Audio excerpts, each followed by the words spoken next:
ถวายความเคารพครูบาอาจารย์พระมหาเถระทุกตนทุกรูปครับศรัทธาญาติโยมทุกท่านทุกตนทุกรูปได้สนทนาธรรมกันในวันนี้วันอาทิตย์ที่2 กุมภาพันธ์ 2568นะวันนี้สถาหันหูด้านหลังFacebook Live ของพระอาจารย์ สถานจะถามจะได้กระถามนะในวันนี้เนาะแล้วก็เพื่อที่จะเป็นประโยชน์กับสถาญาติโยมทั้งหลายตัวไม่ได้ทำเองนะเอามาจากอินเทอร์เน็ต แล้วก็หันภาพแล้วก็สนใจเขาถาดีนะสถานะ มันเขาถาดีแล้วมันยังได้ข้อคิดเนาะได้ข้อคิดได้เกิดความเข้าอกเข้าใจอย่างต่างๆนี่นะเจ้าแม่ขจรเจ้าสาธุเจ้าสาธุตะคืนนี่ออกมาได้เลยกะตะคืนบ่ไหว เสียงมันมีเลยหน้าแม่โทรหาท่านแม่จะถามท่านแม่จะเป็นห่วงท่านนะขอบคุณจัดหลายโอ้มันล่างป้าจานไทยเป็นนักเป็นตีก้าเนาะเป็นบรรนักอ่ะเป็นบรรนัก60บ่ได้น้ำหนักนะใครน่ะกะมันก่อนน่ะ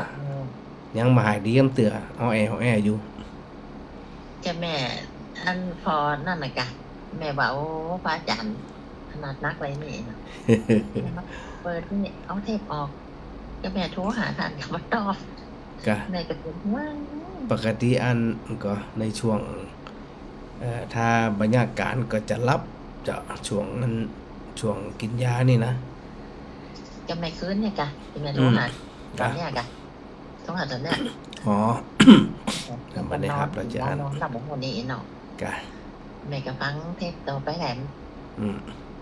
ล่าจะไม่เปิดนะกะ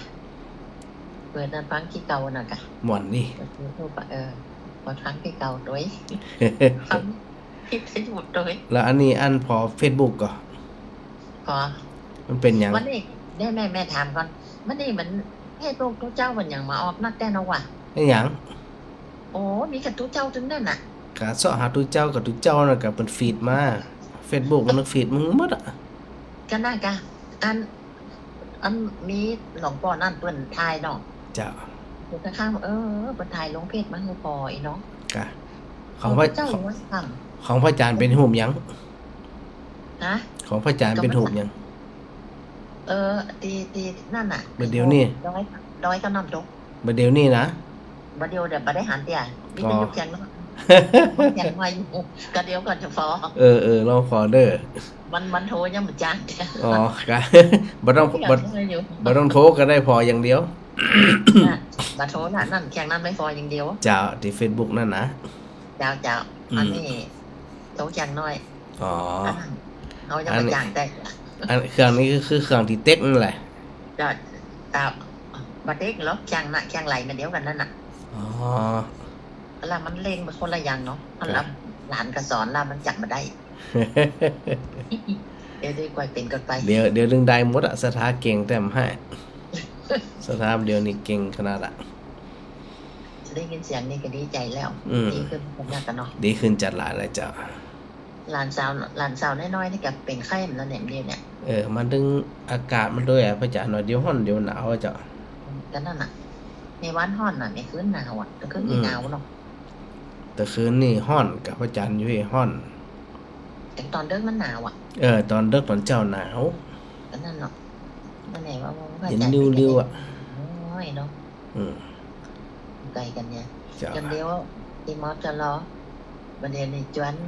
วนอาจารย์บ้านต้นพึ่งในปุ่มน่ะจวนเปิ่นไปน่ะพ พ่อเป็นลูกบุญธรรมของแม่ อ๋อ เป็นอาจารย์ละเท่าแล้วนะ อืม เป็นลูกบุญธรรมของแม่ล่ะแม่โทรหาป้าแม่ไปที่มอจะล้อจิมโน่พอทำหลวงนี่เนาะ อืม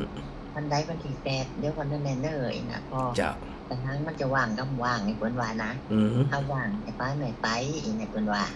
แม่นละแม่นเอาสะดวกกว่าเอาสะดวกกว่า นะเอาเปิ้นว่า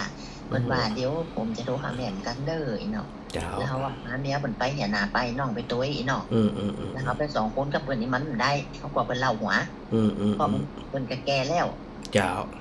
แต่เปิ้นมาขอเป็นลูกบุญธรรมมีแม่เปิ้นมีพ่อมีแม่แล้วอีเนี่ อ๋ ย อ นะมีไตกับลูกกับเต้าทื่อ เนาะ ลูกหลานกันทั้งนั้น ๆลูกหลานถึงนั่น เจ้า น่ะ ชัดเจนนี่นะแม่นะ เจ้าสัจเจน เจ้า นี่ล่ะ สาธุเจ้า เจ้า แล้วการแม่แก้วบ่ขึ้นเนอะแม่มาลัยแม่อ้อยบ่ขึ้นเนอะโทรมาใหม่เนอะ มันบ่ขึ้นเจ้า แม่บ่ไขก็บ่ขึ้นนะ อันเผื่อสถาหันแล้วเนาะอันที่หนึ่งก็คือยมกรมาขึ้นแล้ว เจ้า อันพระเจ้านะเจ้า สาธุเจ้าชัดเจนก่อน ชัดเจนดีเจ้าทั้งวิทยุทั้งเฟซเจ้า ชัดเจน พระอาจารย์แบบไปหาหมอกะ ไปหาหมอได้ที่หมอมาหา แต่ก่อจุ แต่ดีขึ้นละเจ้าดีขึ้นละ อยากให้ไปหาหมอ เพราะว่าตอนนั้นพระอาจารย์มหานพดลเปิ่นกับสบายกับไปหาหมอเป็นยังปกติเลยบัดเดียวเนี่ยเปิ่นแบบเป็นอย่างแล้วโล อ๋อเดี๋ยวพระอาจารย์ก็ดีขึ้นละมันดีขึ้นมาลำดับ แล้ ละ ว เจ้า ก็พระครูทันพระครูสิริธรรมเปิ่นกับปวดหัวนะตอนนั้นเปิ่นกับไปหาหมอนะโรงพยาบาลนะเปิ่นก็หายดีแล้วนะแบบนี้อย่างนะเปิ่นอาการปกติดีหมดเลยนะ อ๋อพระอาจารย์บัดได้ไปเจ้าโอเคละดีขึ้นละ แต่ เจ้า พระอาจารย์ไม่ยอมไปหาหมอไง มันเลยเป็นติ๊กๆอ่ะ อยากให้หายไปเลยแน่อยากให้ดีขึ้นแน่ กินยา มัน แต่ กระ ดี สอบกระแสจะอีเจ้าดอกกระยาดโยมมันก็บอกเป็นห่วงอ่ะ ขอบคุณจัดหนักขอบคุณจัดหลาย เป็นห่วงเจ้าเพ ขอบ ราะ คุ ว่า ณจัดห จะ ลาย รายการเดี๋ยวกันเป็นนั่นเป็นนี่เป็นห่วงไงแบบเป็นยังไปหาหมอให้น้อยเนี่ย มันไก่อ่ะ มันไก่ล่ำเนาะ ไก่ขนาดอาหาร มันได้ หมอ ข้าม นี่ ด นะ อยไปหลายดอยเนาะข้ามน้ำไปหลายน้ำเนาะ เขาบอกว่าข้ามน้ำข้ามทะเลอ่ะ น้ำมันข้ามน้ำเขาไม่ได้ไปไก่ไงมันได้นั่งเครื่องบินไปเนาะไปหาหมอเนาะ หนักเครื่องบินไป ลงมาได้เนาะบ่ยอมไปหาหมดหาหมอ เจ้าแต่ดีขึ้น โอ้ย ดี อย่ายก ขึ้น เป็นห่วง ขอบคุณจัดหลายดีขึ้น แล้วมันผูกเกิดพระอาจารย์เป็นแฮมโล ถ้าเป็นแฮมกะกินแฮม กินยาดิกๆเนอะ เออ เนี่ยลึกพระอาจารย์นี่นะดื้อแต่การเห็นเป็นห่วงพวก ขอบคุณจัดหลายขอบคุณจัด อยาก หลาย หายปกติเพราะว่าไปตัดส้มปลาแล้วก็หันไข่หัวยิ่งจะดีแล้วอ่ะ น่ะเนี่ยจีแดงมันเดี๋ยวคือขึ้นลงแล้วกะ มันพยายามจะเล่นการกับสมัยแฮมเนี่ย เจ้าพอพออายุขึ้นนั้นร้อยสาวเนี่ยมันต้องเป็นเจี๊ยะ เนาะเดี๋ยวแม่แก้วจะเสยนะโอ้ยของหายวันหายคืนนะเจ้าเนาะ ขอบคุณเจ้า จ้าสวัสดีเจ้า สา สวัส ธุ ดีเจ้าค่ะสาธุค่ะ เจ้า เจ้า สถาสิบิดา ไว้จ่าเจ้า เจ้า สะดุ้งมันแรงกะเป็น ฮะ แบบว่า ไปสะดุ้งมันแรงวันนั้นน่ะกะเต้ออืม หายไว้เด้อ หายเร็วอยู่แล้วทุกเจ้ามันจะเป็นเหมินมันจะเป็นปนปีซะมะ เดี๋ยวก็หายอ่ะ เจ้า เจ้าดีอันสถาจะได้เสียงฟังอันก็ฟังเสียงแตกหนุ่มกะ เสียงหวานน้อยเนาะคนเป็นวัดนี่เสียงตึงรอนะ มันเรื่องยาวว่าสปะนะอ้อแอนะ เจ้า เจ้า เจ้าว่าหายนี่ก็นะ กะมันเป็นหยังมัน ตา พู มแม่คนเราเป็นวัดปีนี่ กะมันจะได้หมเนาะอากาศมันจะได้หมมันสปะ แล้วการเปลี่ยนนะ มันอากาศเป็นพิษด้วยพระอาจารย์ว่านะมันเนี่ยคนเป็นโรคง่าย เจ้า เดี๋ยวจะหล่นแหวดวิหารสักเกาหลอกว่ะ นะ เจ้า กำลังใจนะเจ้า เจ้าชัดเจนนี่เนอสีบิดาเนอ เจ้า เจ้ามาจันติบสาธุเจ้า เจ้า สาธุเจ้า เจ้าสาธุเจ้า ในเบื้องแรก เอา แม่วินโทรมาใหม่ แม่มาไล่แม่บอกไข แม่มาไล่มาละเจ้าแม่ฮัลโหล ฮัลโหลเลยค่ะเจ้าพระอาจารย์เจ้า เจ้า โอ้ยมแม่ก็เป็นห่วงเหมือนกันเป็นห่วงพระอาจารย์ว่าผมสบายเนาะ ขอบคุณจัดหลายขอบคุณจัดหลาย ก็ไปถ้ามันบ่ดีขึ้นแน่ก็ไปหาหมอให้เด้อพระอาจารย์ เจ้าถ้ามันบดีเป็นแต่เป็นหวาปุ่นอ่ะ เจ้า เออ มันบ่หายนิดนะเจ้า เจ้า เนาะ อืม นั่นน่ะโยมแม่ก็ว่าบอกว่าพระอาจารย์คุณจะเป็นนักได้เนาะ เขาเป็นอย่างไรเจ้าทำการทำงานปกติ ออกแดดออกดวงปกติเจ้า เจ้าก็บอกใครบางอย่างให้หมดเจ้าแหละ เจ้าบ่มีละอาการไข้บ่มีละเจ้า เดี๋ยวนี้ยังแค้นคืนเนาะพระอาจารย์แล้วว่าวันเกิดของแม่เนาะ อ๋อกะ คุณพระเจ้า โอ้ แม่ขอพระอาจารย์ปันป้อนให้แม่กันสักแม่ไว้เอาเนี่ย อายุวันโนสุขังปะลังนิพพานังปรมังสุขังอายุมันขวัญยืนหันบาดเจ็บบ่ปวดบ่เมื่อยอย่างนั้นแม่เน้อเจ้าแข็งแรงเน้อ โยมแม่เป็นอยู่ดีสบายเจ้า เจ้า อาจารย์สุขภาพไปทางพระอาจารย์เนาะ ดาวสาธุแม่ ตะกี้นี่แม่โอนได้ อ๋อ สำเร็จแล้วนะ เรียบร้อยแล้วเจ้าเรียบร้อยแล้วเจ้า เรียบร้อยแล้วเจ้า สาธุ แม่ก็ที่ใจอะเนาะพระอาจารย์เนาะอาจารย์ดี รวมเป็นเจ้าภาพเครื่องไทยธรรมด้วยกันเนาะ เจ้า เจ้าได้การ สาธุเจ้า ได้เลยสาธุ เจ้า สาธุเจ้าฮะมาสิ เราไม่ได้ประการเจ้าข้าจากเจ้า เจ้าหายไปไหน ไม่ได้หายที่ไหนเจ้าก ะสถาบันได้หายอีก เจ้าก ะ ทุกเจ้าน่ะหาย จุดเจ้า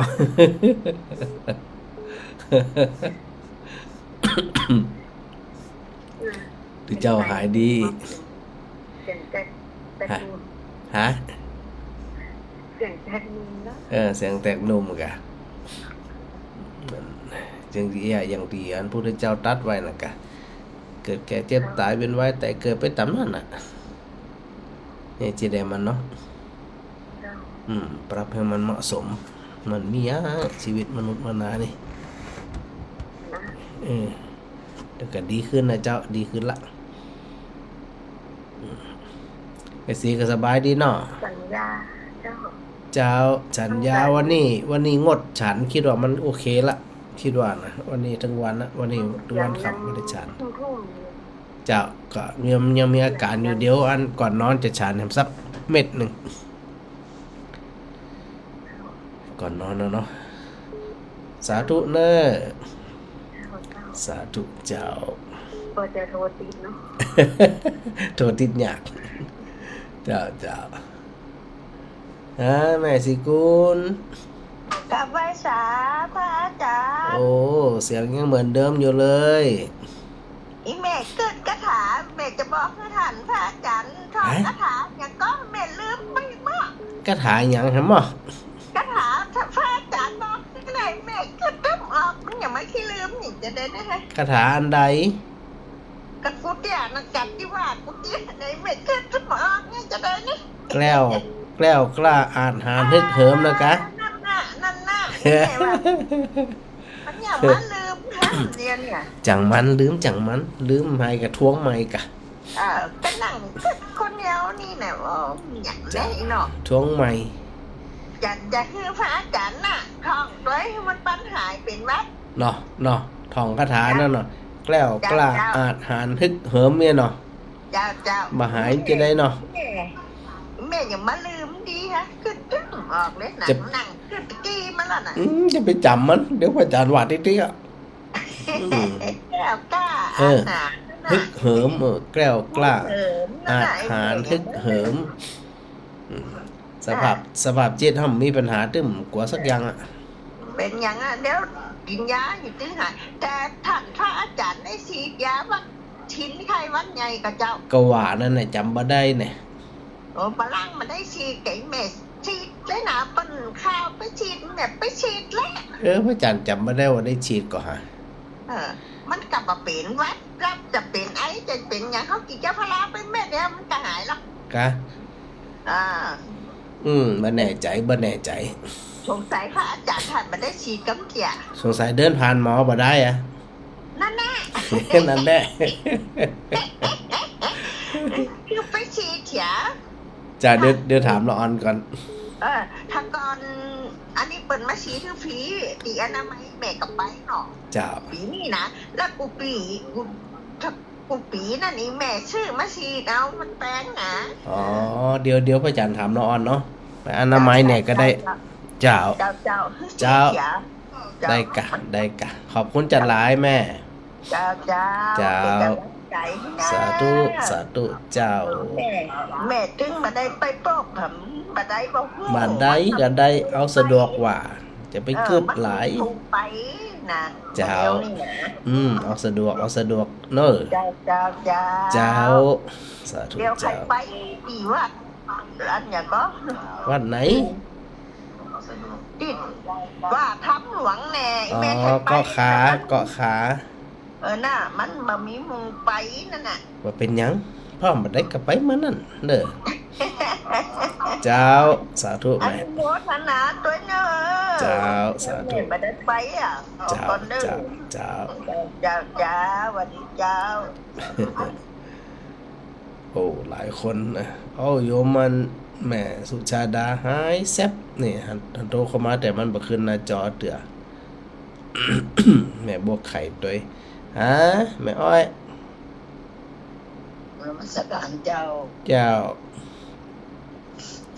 อันนี้จะวาสนาจะถึงมาถึงบ่ฮู้นี่บ่มีรถนี่ อันนักกันไหนว่าได้รถแล้ว ได้รถที่ไหนมาได้เลย กะ นอนนี่ เดี๋ยวหารถ6ล้อไป10ล้อก็ได้อ่ะ ฉะนั้นเอาว่าก็ว่าอันอู้กับอันหมู่อันเปิ่นไว้ว่าอันเขาจะอันขอเปิ่นมาฮับเอาไว้อะ เดี๋ยวพอก่อนสถาอันตัดเดือเผื่อไปสะดวกวันที่8เพิ่นอาจจะไปด้วยกันก็ได้เจ้า ก็เปิ่นจะฮู้ได้จังได๋อ่ะ จะได้บอกฮู้โอ้ยลูกนี่ไปนี่จะไก่กันเหรอ เข้าใจว่ามันมันหลายคนนี่ล่ะ กี่คนน่ะร้อยกะ คุณก็ร้อยปลายพุ่นล่ะ สักกี่คนเดี๋ยวแม่บอกอันนั้นมา จำเนียนบอกแม่อันเกี่ยงเขาบอกแม่อันนั้นเขาไว้หมดละ เจ้า สมัยเขา เดี๋ยวบอกพระอาจารย์กี่คนเพราะว่าหันแม่อันอ้อยต้องให้ไป ใครไปบัดได้หันตั้งเทื่อนั่นเนาะ เจ้าอันรวบรวมคนไว้ เดี๋ยวพระอาจารย์จะได้ถามสถาตางตาเดือดตัว ประมาณพุ่นเนาะ7-8คนน่ะคนใดก็ใครไป ได้กะตาเดืออันสถาตาเดือกับมีไผได้ไปกำเตือ ฉะนั้นเนาะ เจ้า ถ้าจะได้อิ่มมาบอกแม่กำหนึ่ง ได้กะแล้วก็สถาตาเดือเป็นเจ้าภาพอันเครื่องทยธรรมตัวแล้วก็สถาที่ฟังรายการตัวตุยกันนี่กะ แต่นั้นน่ะจะไปทำบุญนั่นเนาะ นั่นน่ะแม่รวบรวมคนไว้เน้อ เจ้า จะมีสักกี่คน รวบรวมกี่คนได้กี่คนแม่จะโทรบอกให้ท่านนะ ได้เลยเน้อ เจ้า เจ้าขอบคุณจังเลยเจ้า แม่ สาธุ สาธุเจ้าแม่สุชาดา โทรใหม่ แม่บัวไข่โทรใหม่แม่บัวไข่เข้ามาละนะแม่บัวไข่ เจ้าเอาสมองเดี๋ยวก่อนเด้อ สมองเดียวแหละวันนี้ว่าจะสัก3 ชั่วโมงน่ะนี่ ก็เดี๋ยวจะได้ยินมา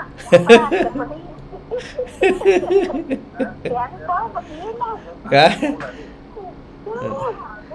เสียงไม้กับเสียงตัวเจ้าตนไม้กะเปลี่ยนเสียงเป็นตัวเจ้าไปติกะ ยังไงก็เจ็บเลย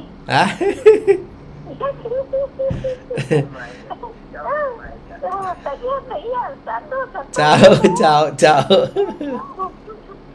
เป็นห่วง แม่สุชาดามันขึ้นผ่องบ่ขึ้นผ่องเด้อแม่บุญหนักด้วยแม่แก้วตัวหลายคนนะไผอันโทษทิศก่อนว่าก่อนมาก่อนขึ้นก่อนแม่สุคนโดยจัดสายแล้วนี่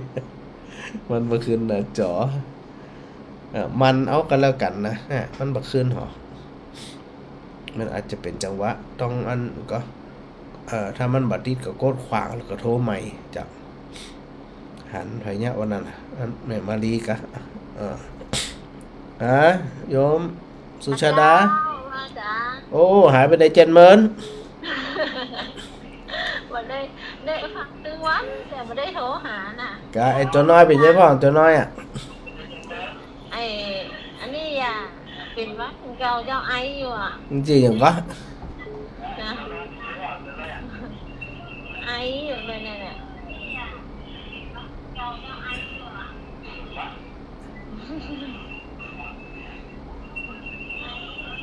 ่ะเลยป้ากันเหมือนล่ะ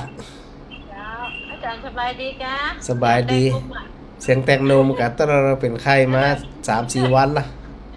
แหละ อ๋ออันก็เสียงสะท้อนเปิดวิทยุ เจ้าสะท้อนวิทยุมันอ่ะ เจ้า เจ้า มันเสียงมันจะสะท้อนเวลาเปิดอยู่ตัวนี้นะ เจ้า แล้วเป็นยังพ่อง เจ้าสบายดีอ่ะเจ้า สบายดีน่ะ อืมดีละได้ปะมันได้ปะได้พบกัน นั่นน่ะอาจารย์อยู่วัดผู้ข่าวว่าอยู่วัดปทุมพรนี่กะ เจ้าอุทุมพรตาเดือเจ้า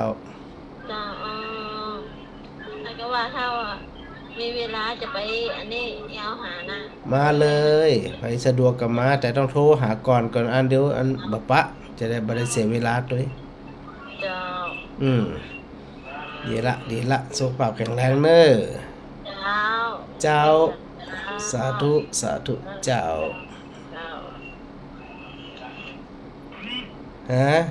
แกไปแสพระอาจารย์ เจ้า เป็นไอเนอร์ เป็นหวัดเป็นไอเนอ เจ้า มันดึงเอียกของมนุษย์ดึง วัดร้องคออะไรพระอาจารย์ มันยังบ่หลงเจ้า เพราะว่ามันอันบัดเจ็บคออย่างอ่ะ อืม กะทำงานปกติออกแดดออกดวงปกติเนี่ย ทำงานได้อยู่แหละ เจ้าทำงานปกติแข็งแรงปกติ อ๋อแข็งแรงกินข้าวล้ำอยู่เนาะ กินข้าวลำน้ำลง เจ้าพอล้ำน้ำลงดีแล้วแบบอันสบายดีแกดีใจแล้วพระอาจารย์ สาธุสถาส่งกำลังใจหึงหนัก พระอาจารย์เจ้า ส่งกำลังใจหึงหนักมันก็เลยหาย อืมค่ะแข็งแรงเน้อ สาธุเหมือนกันเน้อแม่เน้อไม่เว้น เจ้า เจ้าสาธุเจ้า สาธุ แม่กับแก้วแม่คำแม่คำปันแม่บุญนักเอาแม่สุขขนเอาแม่แก้วแม่ใครนี่หลายคน โทรมาใหม่ มันจะติดยากหน่อยกับพระอาจารย์ก็บอกเข้าใจจนถึงทุกวันเนี้นะมันเป็นเพราะอะไรอย่างเนาะ ก็แล้วแต่แม่คำมาละเจ้าแม่เดินเนอพระอาจารย์ไปโกนตะแดนนี่พระอาจารย์โกนไปละแม่คำ สวัสดีค่ะ เจ้าได้ยินดีก่อน ค่ะ ต้ อา อง จารย์ยุดเหี่ยวฟองแปะ เจ้า เดี๋ยวสักกรรมเจ้าครับสักชั่วโมงเดียว ได้ยินค่ะอาจารย์ยุดเหี่ยวฟองแปะ วิทยุมันสะท้อนแสงสะท้อนเสียง โอ้ยแม่สงสารทุก แข็งแรงดี แก่ตัวแล้วนะพระอาจารย์ เจ้าอร่อยสาวได้เหรอ บอกแม่นี่ก็ บอกแข็งแรงได้นะพระอาจารย์ ถูกต้อง ยุดเป็นของเด้อ เจ้าเดี๋ยวสักชั่วโมงแค่นั้นนะแม่ ค่ะ เจ้า นี่ก็เป็นห่วง เจ้า ไว้จ่านะ เจ้า คะ แม่กับแก้ว การนมัสการเจ้าท่านอาจารย์ เจ้า อันพระแล้วก็ติดวัดมาได้สวดมนต์นะเจ้า โอ้พระแล้วนี่ไปไหวจะได้ ไหลไปเหียไหลไปบ้านเก่าบ้านเหียอินเดียปุ่นนะเจ้า ไหลไปพุ่นจะไปโต้ยไม้เนาะ นั่นเนาะไหลไปเหียเอาตัวไม้อย่าง น่ะ เจ้าแต่อาการดีขึ้นแล้วแทบจะปกติแล้วเพียงแค่อัน กระดานฟัง เสียงบ่ ก็ ได้ ดีแล้วออกเหตุชั่วโมงหนึงก็พอแล้วเนาะ แม่นเจ้า เพราะว่าบะม้าก็ท่านอาจารย์บะออกก็ถ้าก็งอมหาหมอเป็นห่ว ส ง ถาน นะ งอม เจ้า หาตัวเป็นห่วงตัวนี่กะ เจ้าฟังขี้เกาอยู่หั่นน่ะรอเตียนประปีแล้วอ่ะเจ้าอันจะชวนท่านอาจารย์เดารถนะเจ้า ฮะ เดารถบัตรกันหนึ่ง เอาเนาะยำไปเนาะ FC เออ FC เออ บ้านไหนก็ช่วยกันดาวกับไผบ่ดาวก็บ่ฮือขึ้นน่ะ เนาะยำไปเนาะ เจ้าแล้วก็ฮับไปไผจะไปก็ฮับไปรถบัสมันได้60คนเนาะ เจ้าจริงๆแค่ เดี๋ยวเฮา แค่รถ6ล้อก็ได้ละเจ้า เดี๋ยวเฮาสหาเงินดาวกันนะเจ้า เดี๋ยวสหาเงินดาวก่อน เจ้า เดี๋ยวเอาบทไปจำนำก่อน ทรงท่านอาจารย์เป็นคนทรงนะเจ้ายมแม่เขาดาว เจ้าได้เลย สาธุ สาธุมันแน่นะอันแหมกับแก้วเปิดประเด็นมาเนี่ย มีคนดาวน์รถคล้ายๆกับรถโดยสารเนี่ยเนาะ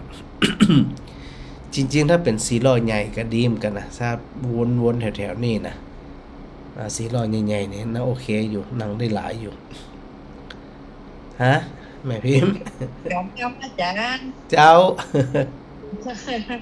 โอ้เดี๋ยวมีปัญหานิดหน่อยขอถามให้กำเลยจ้า ได้เลย บาเดลเน่นะ เจ้า บ้านญาติกันเนี่ย เจ้า เปิดมีส้มประตูหน้าบ้านเนาะ อืม เปิดมีส้มประตูหน้าบ้านแล้วมันสบาย มันก็หอบเตะมันจมจะเตะส้มนะว่าส้มบดี อืม บ้านนี้อยู่บดีเขาว่ามันจะเป็นจะส้ม อืม มันเป็นจะคนนี่เนาะมันเป็นจะพญาติตัว เจ้า แล้วก็เปิ้นนั่นนะตัวเจ้าบ้านนี่อยู่ตึกเป็นทุก อืม คุยหน่องคุยหนุ่ง บ้านไผบ้านขับบ้านเปิดน่ะกะ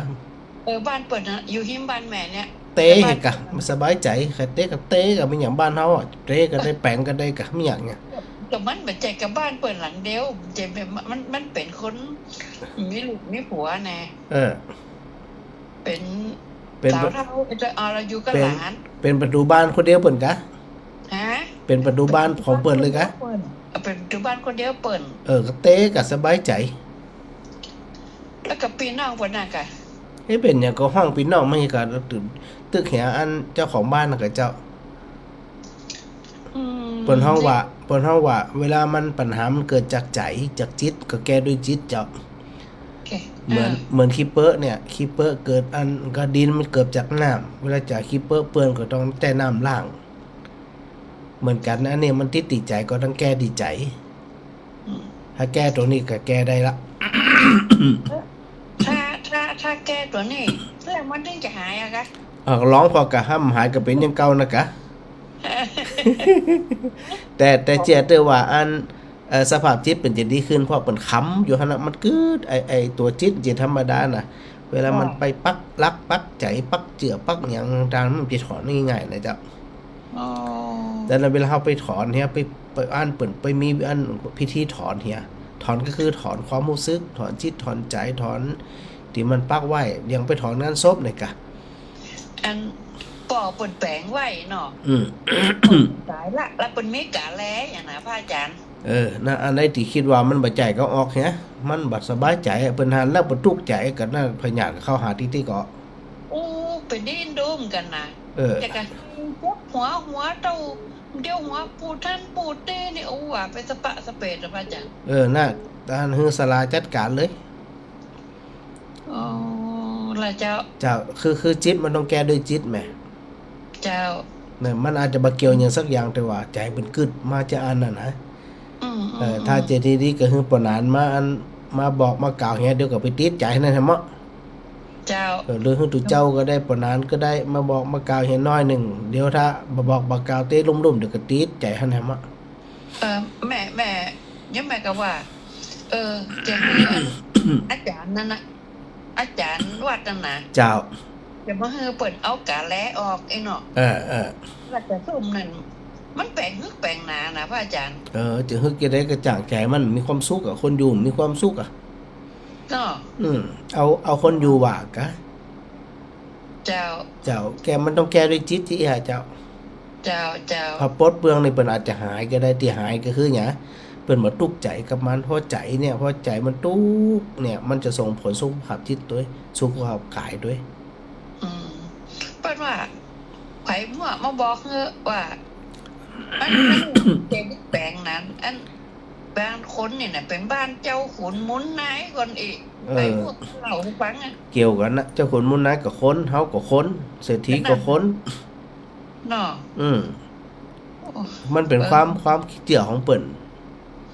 แต่ในเมื่อมันเป็นเพราะความเชื่อก็แก้ด้วยความเชื่อเจ้าแม่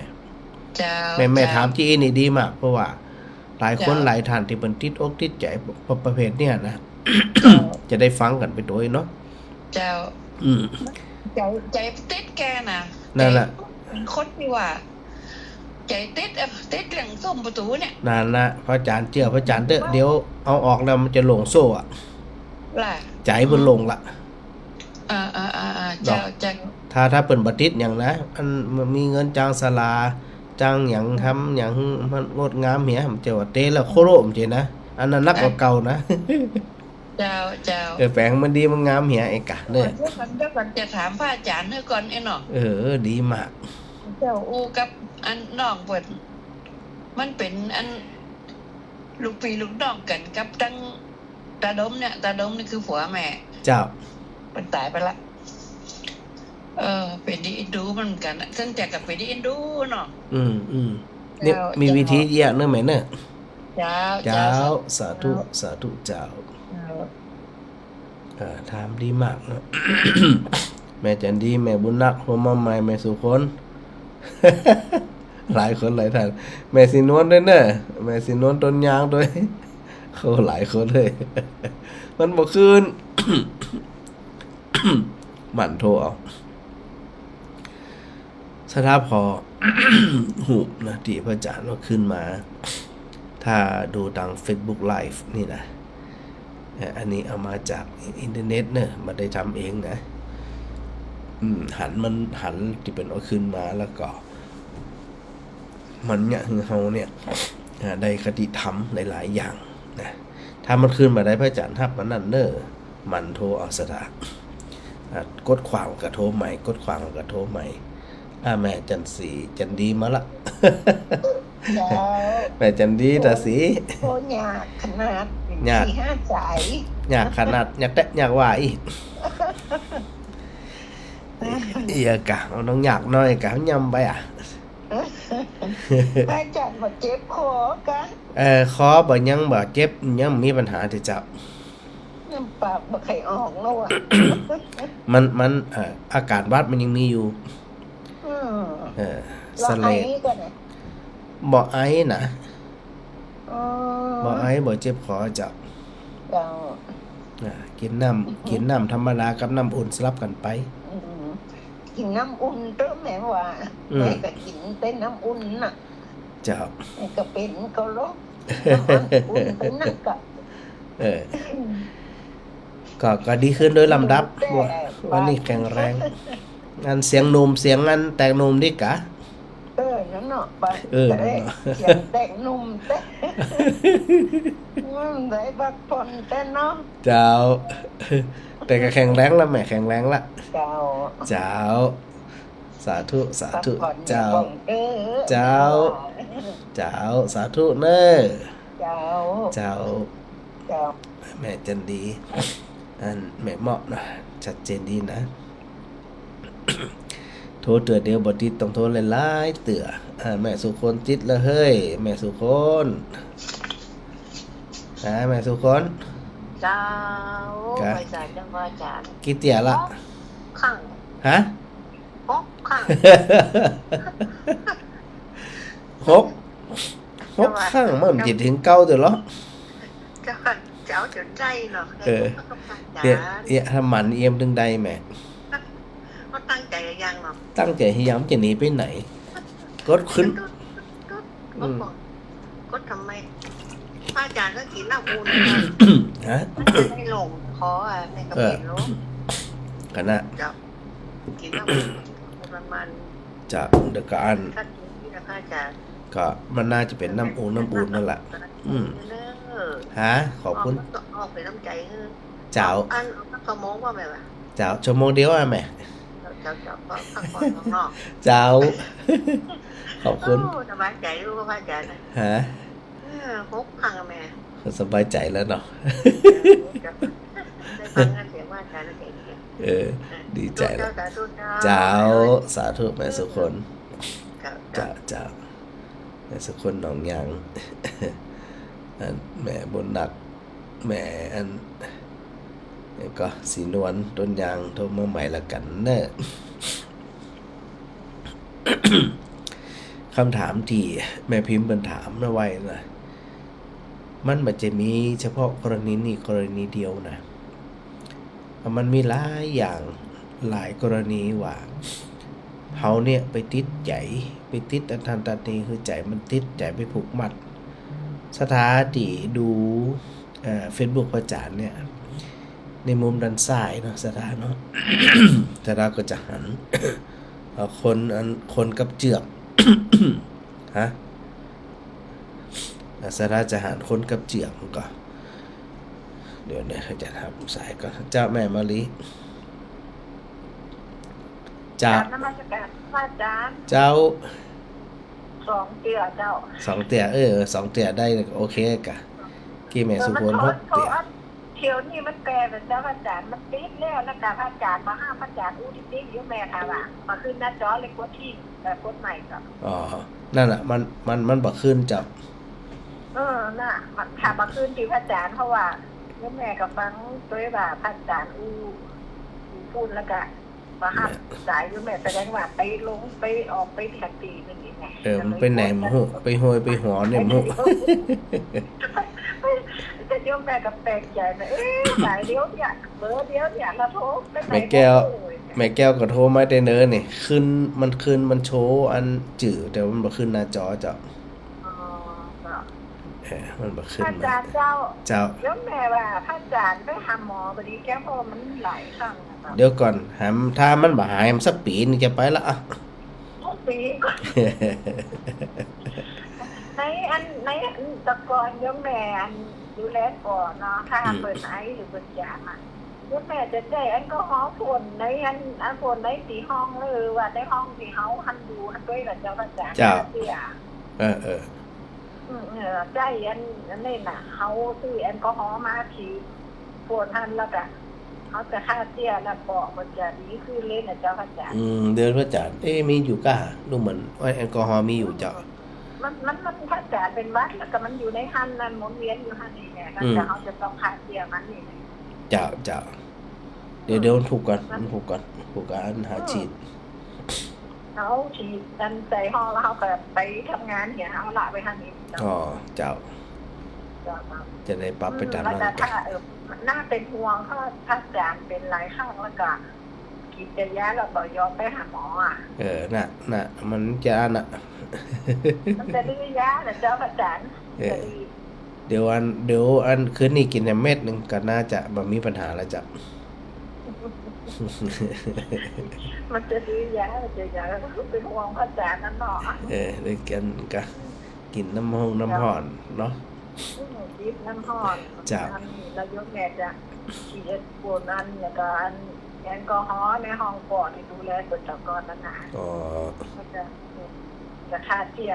แล้วก็จะหายจามหายวัดหายอันนี้เลยแต่เดี๋ยวถ้าอากาศเปลี่ยนมันก็มาให้มายกแม่ก็จะเนี่ยจะเอี้ยเจ้าค่ะจ้ะเดี๋ยวอาจารย์จะปรับใหม่เจ้ามันฆ่าเชื้อมันวนเวียนอยู่แต่ในห้องแล้วก็อันเดียวพระอาจารย์จะอธิบายภาพนั่นแหละเจ้าถูกต้องเจ้าเดี๋ยวพระอาจารย์อธิบายภาพนี้อันเจ้าฟังแม่ว่าไข่ถ้าจะอันกลัวพระอาจารย์ไม่ได้ออกมือนี่เจ้าสาธุที่ออกจากโมเจ้าสาธุเจ้าพระอาจารย์ขออนุญาต จากนี้ไปสัก3 นาทีเนาะ ยังไม่ได้หับสายนะภาพซ้ายนะคนกับเจือกภาพหลุม เอาอันอธิบายถึงสถานที่เปิ่นบริหารภาพต่าง Facebook โดยนะภาพหลุมภาพตั้งหลุมสุดเนี่ยมีมือและมีเจือกแต่บ่ได้กำเจือกนะภาพอันกลางสูงขึ้นมาหน่อยหนึ่งเป็นมือที่เป็นแผลมือเป็นห้อยนะเป็นห้อยเป็นแผลที่อันกำเจือกแน่นนะแต่ก็ปล่อยพอปล่อยแล้วมันก็มีห้อยจ้ำ แล้วก็บนสุดเนี่ยเป็นมือที่กำเจือกแน่นแตกเลยมายอมปล่อยนะตัวปริศนาตรงนี้เนี่ยสถาคิดถึง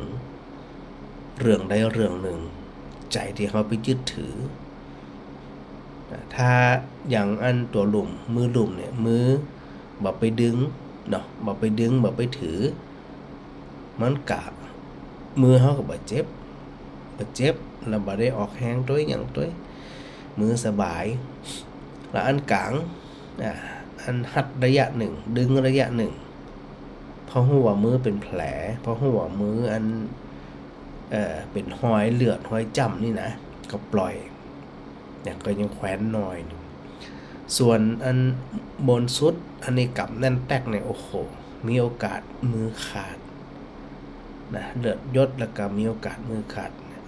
เป็นภาพปริศนาที่เฮาทั้งหลายเนี่ยได้พิจารณาว่าใจคนเฮาก็เหมือนกันบางทีเฮาไปยึดมันถือมันเป็นอุปทานต่างๆเนี่ยมันตึงมาใจเนี่ย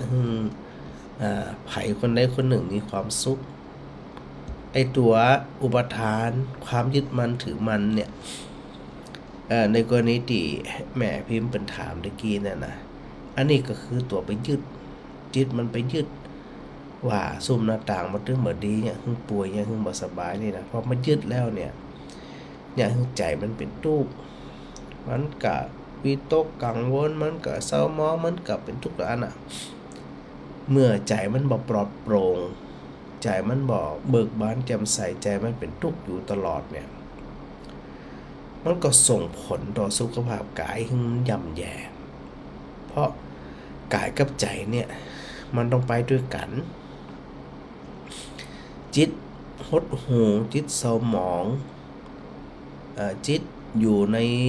วิตกกังวลแน่นอนสถานนะมันจะส่งผลถึงสุขถึงร่างกายอย่างถึงสุขภาพร่างกายนี่ย่ำแย่และเมื่อจิตก็อ่อนกายก็อ่อนเชื้อโรคมันได้ช่องโรคภัยไข้เจ็บมันได้ช่องมันก็โหมกระหน่ำเอาหม่วนเลยแหละที่นี่นะมันม่วนมันนะดังนั้นสถาเขาลังคิดพอก็ว่าถ้าหากว่ากายแกร่งจิตแกร่งแกล้วกล้าอาจหาญทึกเหิมเนี่ยโอกาสที่จะเฮาอันเป็นโรคภัยไข้เจ็บ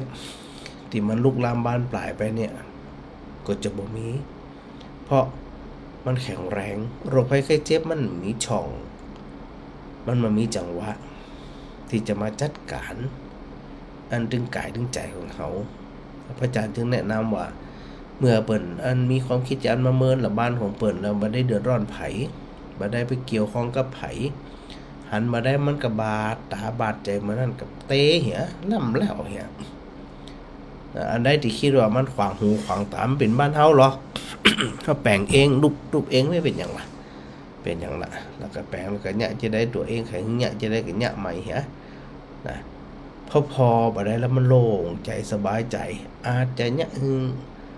หายจากโรคภัยไข้เจ็บได้เนี่ยพอใจมันแบบเป็นทุกข์นี่ใจบ่กังวลเพราะจิตมันไปยึดกาแลก็เหมือนกันกาแลที่เฮาหันในโบราณเปิ่นถือเนาะว่าเป็นบ้านเป็นจ้องเหมือนใจเป็นวัดวาอารามเนี่ยไปกืดไปจะอันน่ะเนาะก็ในเมื่อเกิดไปแล้วเจือไปแล้วใจมันปักไปแล้วก็หาวิธีแก้ให้ออกเหียเอาออกเหียเอากาแลออกเหียเอาอันเดี๋ยวก็ปันล้มอันนี้เป็นห้องปันล้มกะ ใส่เหียกะอยากจะได้ก็ได้คือมันพอแล้วมันสบายตาพ อสบายตาแล้วมันสุขใจ ที่นี่ในส่วนของการยึดมั่นถือมั่นนะกำแน่นต่างๆเนี่ยพระพุทธเจ้าตรัสถึงเรื่องของความยึดถือความยึดมั่นถือมั่นเนี่ยมีอยู่4ประการที่ห้องอุปทาน4ข้ออันแรกกามุปทานความยึดมั่นในกามคุณยึดมั่นในรูป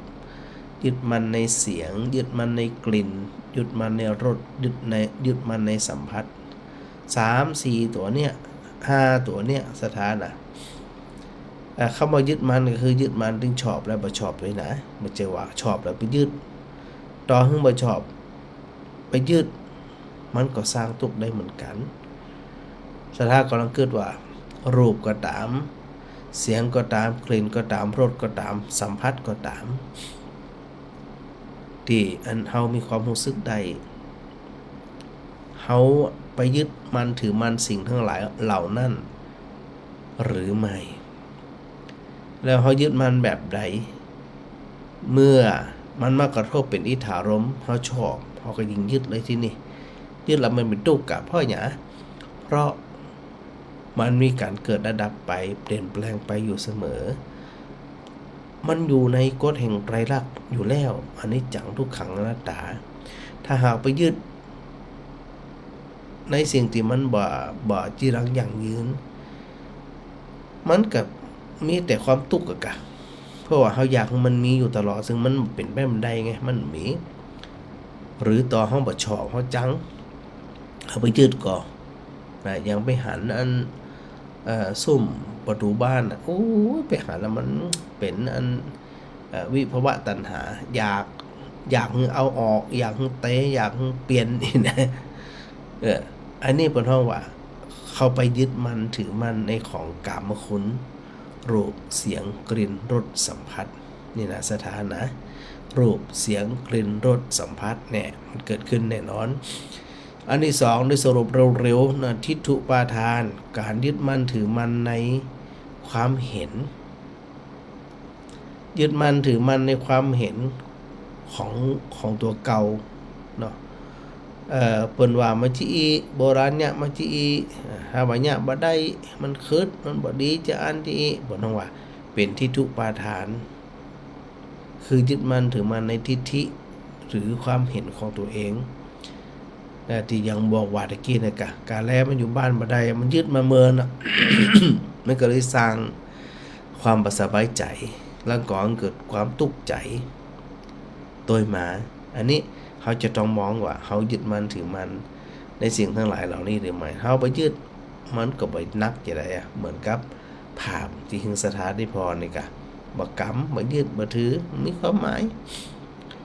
บ่มีความหมายมือกับเจ็บแข้งกับบ่เสียแต่ถ้ายึดไปปล่อยก็มีโอกาสเป็นแผล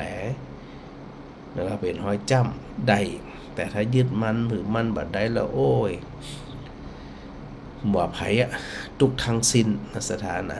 ตัวที่3ศีลปตุปาทานก็คือยึดมั่นถือมั่นในศีลพรตยึดมั่นในศีลถือมั่นในศีลพรตก็คือมุ่งตรงมุ่งรักไปอย่างเดียว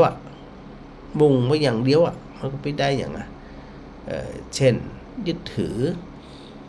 อย่างเดียวบนว่าอันดูเจ้าฉันเข้านะถ้าสถาประเคนแล้วถ้าสถาเอามือไปเจ้าจะมากินแฮมมันไปเกี่ยวข้องกันใดไปเดี๋ยวนี้ก็บางทีก็ต้องดูว่าสถาเปิดมีเจตนาดีมันไก่มือไปกาอย่างกาขออนุญาตก็จัดให้มันทำสักน้อยร้อยเนี่ยแต่บางตัวนี่มาเอาเลยมันไปยืดเกินมันก็ไปมีความสุขอย่างมีความสุขอยู่มากินให้กำเจวาแต่ว่ามันก็ดูอะไรบางทีเนี่ยก็ไปตะเพิดไปต่อว่าสถาญาติโยมเสียงดังลั่นอย่างนี้มันก็บ่เหมาะบ่ควรมันก็แต่ทีนี้จริงๆคำว่าศีลปตุปรมัตถ์ก็คือสิ่งที่ใดสิ่งที่ตัวเองเคยทำมาสิ่งที่อันโบราณเพิ่นทำมาแต่เขาไปบ่ยอมเปลี่ยนแปลงเนี่ยเพิ่นห้องยึดมั่นถือมั่นในศีลพรตแล้วก็อัตตวัตถุปทานยึดมั่นถือมั่นในความคิดของตนเองในวาทะของตนเองว่าอันความคิดของตัวเองเท่านั้นวาทะของตัวเองเท่านั้นที่ถูกต้องคนอื่นดึงบ่ถูกสักอย่าง อันเนี้ยในภาคปริศนาธรรม จิตศรัทธาได้หันเนี่ยว่าไปเทียบกับคำสอนของพระเจ้าว่าเมื่อใดก็ตามที่ถ้าเฮาเนี่ยไปยึดถือเนาะแล้วก็ยิ่งยึดนักมันก็ยิ่งแน่นแล้วก็โอกาสมีความทุกข์ก็ยิ่งสูงนะครับก็แล้วแต่หมู่เฮาทั้งหลายเนี่ยว่าเขาจะยึดหรือไม่นะถ้าเฮาบ่ยึดในเลยมันจะทุกข์ก็ยังเช่นไผอันที่บ่ใจญาติพี่น้องเฮาบ่ยึดถือบ่ฮู้จักได้ยินว่าคนนั้นตายคนนี้ตายเฮาก็เฉยๆเพราะหยังเฮาบ่ยึดว่าเป็นญาติแล้วมีความเกี่ยวพันกันมันก็อาจจะนึกเอ็นดูสงสารคำหนึ่งก็ลืมแต่ถ้าเป็นญาติพี่น้องเฮาที่เฮายึดถือเนี่ยอันเนี้ยมันจะสร้างความเสียใจสร้างความสุขใจสร้างความเสียดายอย่างมื้อนี้เกิดขึ้นได้ง่ายกว่าที่เพิ่นได้ฮือเฮาทั้งหลายเนี่ยได้ปล่อยวางนะได้ปล่อยวางได้คิดดีๆหยังดีๆคือมันเหมาะสมเนาะสถานเนาะส่วนภาพขวาอันนี้ก็จะลึกซึ้งน้อยหนึ่งนะสถาพอไหวเสร็จเรียบร้อยวันต่อไปเนี่ยนะสถาไผพอแล้วกึดได้นี่อันเอามาอูกัน ในวงสนทนาในธรรมะนะแล้วก็ถือโอกาสทักทายสถาก่อนเนี่ย อันทักทายมันก็หลายนะสถานนะอันโยมประภัสสรนนวัสการพระอาจารย์สาธุค่ะสาธุโดยอันป่อยงหยุดมณีวันสาธุเวรัมไพนะฟังพระอาจารย์อยู่ชัดเจนดีสาธุเจ้าแม่บัวตองอินสวรรค์นมัสการพระอาจารย์เป็นวัดเป็นไข้ของหายเร็วๆสาธุนะแม่สุนันทากาดีนมัสการพระอาจารย์สาธุโดยโยมต้อยนะโยมต้อยไม่สบายหายดีหรือยัง ก็เกือบดีแล้วนะวันที่7ที่8เนี่ยอย่างที่พระอาจารย์ว่านะมีตั้งทำหลวงที่วิไลสงฆ์นครลำปางเนาะโยมต้อยชนิดาบอกจะจัดป้าแปะเดี๋ยวพระอาจารย์พร้อมกำมึงเนี่ยว่าจะมีแวบไปได้จะได้หรือไม่นะโยมวัฒนานมัสการพระอาจารย์ครับสาธุเป็นหวัดเพิ่งจะหายเหมือนกันครับ นี่ไปอินเดียด้วยกันมานะ7 คืน 8 วัน การไฟฟ้าส่วนภูมิภาค ก็ดีแล้วแต่พระอาจารย์ก็โดยทั่วไปร่างกายก็แข็งแรงดีแล้วปกติแล้วนะแต่ว่าเพียงแค่อาการหวัดอาการแพ้อากาศเท่านั้นเองไม่มีอาการไข้ละนะแม่กับสี เอ้ยสาพระอาจารย์สาธุโยมวินโยมทวินวิลลี่ดวงบินตาสาธุนี่ทักทายพระอาจารย์อันแม่อัญชันวงจังเงินนี่สาธุแม่บัวแก้วแม่บัวทองทาแก้วสาธุวันที่8แม่จะไปกันหลายคนเนอะวันที่7ติดอบรมใดกะเดี๋ยวอันตังอันตะเดือไปจะไปจะได้กะเดี๋ยวว่ากันเนาะเดี๋ยวว่ากันนั้นตังไม่อ้อยตังบันมอเพิ่นก็จะไปตัวเดี๋ยวก็หารถหาลากันมายากนะเดี๋ยวก็ว่ากันเนาะอันโยมชุติการรพยันนมัสการพระอาจารย์หายเร็วๆสาธุขอบคุณญาติหลายแม่อุไรวันสันติการเนาะนมัสการพระอาจารย์สาธุนายโยมเพนนมัสการพระอาจารย์สาธุนะแม่พิสมัยศรีเทพธรรมรงค์กราบไหว้สาพระอาจารย์แม่ที่ตามอยู่เน้อนะแม่ท้าบ้านฟ่อนอันแม่ท้าบ้านฟ่อนแม่ท้ากะแม่ท้าแม่ท้ามันบ้านหนึ่งก็บ้านหนึ่งก็ไรหินนี่กะว่าหันโทรมาหาแม่ท้าบางทีมันก็ขึ้นอยู่ในแม่ท้านะบางทีมันก็บ่ขึ้นเนาะ โยมกรอุมาอันปัญญาคันมันสักขันพระจันทร์ฉันไม่ฟ้าทลายโจรอยู่ตรงใดหมู่หอก็ถึงมาทลายฟ้าทลายโจรแม่มารีขนมไทยสาธุแม่โอไรกันกองนมัสการเป็นว่าหายดีละกันนะกินน้ำอุ่นอย่างเดียว แม่โอไรกันกองอยู่เมืองปวสาธุโดยนะ วันที่7ที่8เนื้อสถานเนื้อวันที่7จงเจ้าก็จะไปมีทำบุญทักษิณานุปทานส่วนหนึ่งก็มีการแข่งขันตอบปัญหาธรรมะเนาะของ ทะเลละอ่อนตัวมีกิจกรรมตัวแล้วก็สวนตั้งที่สงฆ์นครลำปางก็ถือโอกาสได้ทำบุญทักษิณานุปทานให้กับพระเดชพระคุณหลวงปู่พระธรรมรังการตัวให้กับอันครูบาอาจารย์ญาติพี่น้องประสบประเสกาหรือไผก็ตามที่มีความเกี่ยวข้องวิสงฆ์นครลำปางหรือหมู่เฮาญาติพี่น้องหมู่เฮาทั้งหลายเนาะก็ถือโอกาสได้ทำบุญทักษิณานุปทานนะตาไปหาเปิ่นทั้งหลายเหล่านั้นโดยญาติพี่น้องเฮาเนาะบ่ว่าจะญาตินั้นเจจัดปังได้ก็ตามเฮาถือโอกาสได้ทำบุญแล้วก็ในส่วนของท่านผู้อำนวยการเปิ่นก็เป็นเจ้าภาพในการถวายจตุปัจจัยนะพระอาจารย์ก็ได้รับอาสาถวายในส่วนของอันเครื่องไทยธรรมเนาะรวมอันกับอันศรัทธาวัดอุดมพรแล้วก็ศรัทธาญาติโยมทั้งหลายคนที่ร่วมทำบุญกับพระอาจารย์มาเขาก็ถือโอกาสได้ทำบุญตรงเนี้ยไปเป็นอันเครื่องไทยธรรมต่างๆเนาะตอนนี้ก็ได้เตรียมในบางส่วนละส่วนบางส่วนที่อันเตียนพังประดิษฐ์ก็เหมือนกันนะพังประดิษฐ์พระอาจารย์ก็ได้นำมาศรัทธาได้บูชาเหมือนกันนะใครที่จะยังต้องการที่จะเป็นเจ้าภาพเจ้าศรัทธาพังประดิษฐ์ก็ตามเครื่องไทยธรรมก็ตามก็สามารถทำได้ปกติเนาะแล้วก็วันที่8วันที่7คืนวันที่7นั่นเนี่ยก็จะมีอันก็กวนคนติดตัวปกติเนี่ยนะสถานะพระอาจารย์ดร.มหากิรติเป็นก็จะได้ควบคุมดูแลมีศรัทธาญาติโยมลูกศิษย์ลูกหาช่วยกันนะคืนวันที่7แล้วก็วันที่8นี่อันตั้งแต่เจ้าไปก็ไปถึงบันแรงมื้อนะก็ประมาณสัก2 ทุ่มเกิน3 ทุ่มเนาะกว่าจะแล้วกันสุดท้ายนครกันนะเตดวันค่ำนะวันนั้นนะ13กันวันที่7นี่มีอัน4กันเนาะถ้าวันที่7บ่สะดวกก็จะไปปากันไปวันที่8พระอาจารย์ก็อยู่หันวันค่ำ2วันค่ำนั่นนะไปอยู่หันอาจารย์เพราะว่ามันเป็นผู้บริหารตัวเราก็เป็นคณาจารย์ท่านตัวเนาะก็ไปนั่งเดินสตาร์ได้หูได้หันกันแถวๆนั้นน่ะ ก็ไปอันสะดวกจะได้ก็สถานก็ไปด้วยกันแล้วก็ใครที่อันมีกำลังนะมีกำลังทรัพย์ก็สามารถที่จะไปเป็นเจ้าภาพการเทศน์การทำก็ได้นะสถานนะถือโอกาสได้ทำบุญในส่วนของวิสงฆ์นครลำปางโดยแล้วก็ถึงหมดทั้งมวลเนี่ยสรุปมาเป็นทุนการศึกษาของพระลูกพระหลานนะภิกษุสามเณรลูกหลานต่างเต้าเฮาทั้งหลายที่ไปหำไปเฮียนวิสงฆ์นครลำปางเนี่ยเนาะคือมีความสะดวกขึ้นอย่างขึ้นนะเพื่อที่จะมีโอกาสที่จะอันศรัทธาญาติโยมทั้งหลายในปากันไปอันดูแลนะสนับสนุนส่วนใดส่วนหนึ่งของเขามีส่วนในการนั้นจันโรงพุทธศาสนาโดยสืบทอดอายุของพระพุทธศาสนาโดยนะอย่างแม่แก้วว่าเจกี้อันเดียวศรัทธาจะอันดาวเนื่องนะไปจ่ายเองนะเนาะ ก็หันใจศรัทธานะพระอาจารย์ก็ว่าหลายรอบแล้วเนาะผู้เฒ่าผู้แก่หลายคนเนี่ยถ้าบ่ไว้แต่เนาะบ่สะดวกแต่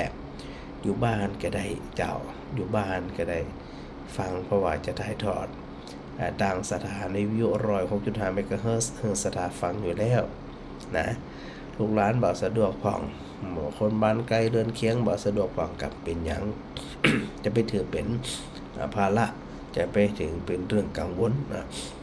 ส่วนในแถบนี้เดี๋ยวพระอาจารย์ก็จะดูว่าจะปาศรัทธาไปจะไหนนะก็จะลบไปที่จริงๆก็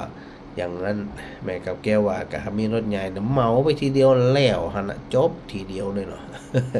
นี่คือว่ากันไปเนาะก็เดี๋ยวปะกันใหม่ในครั้งต่อไปนะสถานะมีโอกาสได้ปะได้พบกัน